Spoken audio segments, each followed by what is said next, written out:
In the dim light of a forsaken village on the outskirts of an unnamed war-torn country, a unit of soldiers huddled in the ruins of a bombed-out church, their faces etched with exhaustion and fear. They were the remnants of a platoon, isolated after a brutal ambush that decimated their comrades. As night crept over the shattered stained glass and broken pews, the whispering began. Not from their lips, but from the shadows themselves, echoing with the cries of those who had fallen in battle, begging for release from their earthly bindings.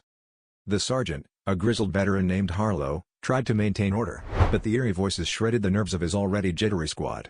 Each man felt the chilling caress of unseen fingers and the breath of spectral whispers against their ears.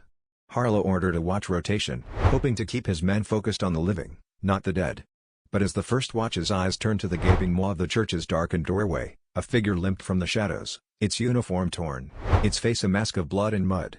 It was Private Lem, or so it seemed, who had been lost in the ambush, presumed dead. But as he stepped into the moonlight, his wounds glistened unnaturally, his eyes hollow pools of despair. Lem spoke not of his survival but of a gathering, a congregation of souls bound by their untimely deaths, condemned to wander the battlefield in search of their bodies. He warned of a vengeful spirit, ancient and malevolent, awakened by the bloodshed, that sought to bind the living to the spectral plane. As his tale unfolded, the ground beneath them trembled, and from the earth, skeletal hands clawed, reaching for anything warm and living.